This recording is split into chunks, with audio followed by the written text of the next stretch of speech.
Ketika berita perusahaan rugi mau dipajaki 1%, asli membuat otak Sontoloyo jadi mikir. Ada apa ini bernegara sampai perusahaan rugi dipajaki juga? Sudah harus bayar karyawan, bayar overhead, bisnis rugi, masih kena pentung pajak lagi. Sementara BUMN yang rugi itu sudah sering disuntik pakai duit pajak, duit APBN hasil keringat rakyat. Membuat banyak yang berpikir, kok lu nggak amanah sih kelola negaranya? Sudah memajak tinggi, duitnya nggak buat untung juga pemakaiannya. Asli loh, BUMN itu sudah regulator, operator, tersering monopoli lagi. Yang bayar produknya, rakyat semua bayarnya tunai. Lalu BUMN-nya rugi.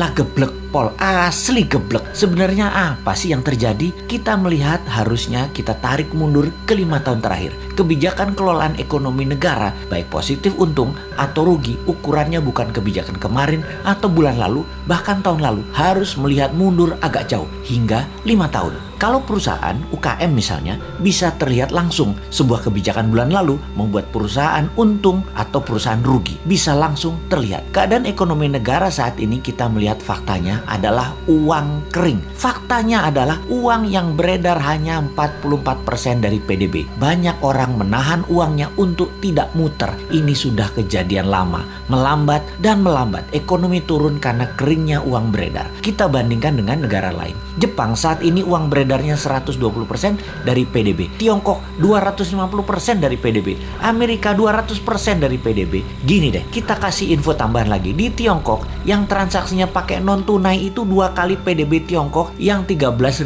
billion dolar. Sebanyak 26.000 billion dolar transaksi non cashnya. Indonesia hanya 6% dari PDB yang 1.000 billion tersebut. Hanya 60 billion. Langit dan dasar bumi perbandingannya. Gitulah kira-kira kita membandingkannya. Kemudian pajak mau naik 5%. Ada tax amnesty jilid 2 lagi rencananya. Waduh bos, kalau ini kejadiannya dalam negeri dongengnya Hans Christian Andersen, kalau raja mulai menekan dengan menaikkan pajak, itu tanda-tanda loh ya. Itu cerita semuanya berakhir tragis bagi sang raja. Biasanya pangeran negara tetangga pasti ambil alih, dan untungnya biasanya nih ya, raja yang menaikkan pajak tadi punya putri cantik. Seperti sumber daya alam lah yang kita mau bandingkan dengan cerita Hans Christian Andersen. Jadi masih selamat-selamat dikit lah selama putrinya bisa terselamatkan. Mudah-mudahan cepat sadar bahwa yang bisa menolong sebenarnya banyak putra bangsa yang terbaik di Indonesia ini. Bukan hanya seorang wanita yang bisa. Sayangnya putra-putri terbaik tersebut mau membantu syaratnya semua menteri ekonomi terkait,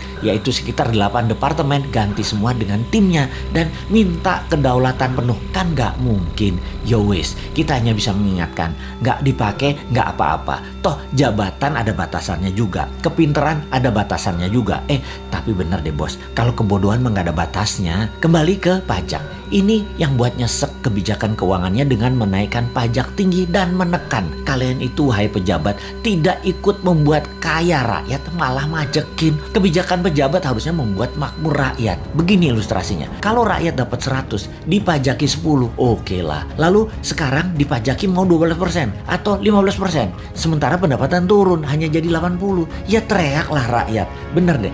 Kalau karena kebijakan yang bijaksana, rakyat dari 100 jadi 130. Jadi 150, diambil 15%, ya nggak apa-apa juga. Begitu loh menjadi pejabat. Kebijakannya menghasilkan manfaat baik. Sekedar mengingatkan lagi, pendukung pejabat saat ini terbanyak dari bisnis properti dan batu bara. Lalu 5 tahun ini properti setengah mati, bahkan sebagian sudah mati suri. Cash beredar rendah, kredit bank buat beli properti dibatasi, perkantoran dan mal lengang karena pembatasan gerak manusia. Pariwisata dunia belum jalan baik ke Indonesia. Lengkap sudah penderitaan pemain properti di Indonesia. Dulu dibantu, sekarang terlupakan. Piye toh bos, jadi banyak yang merugi.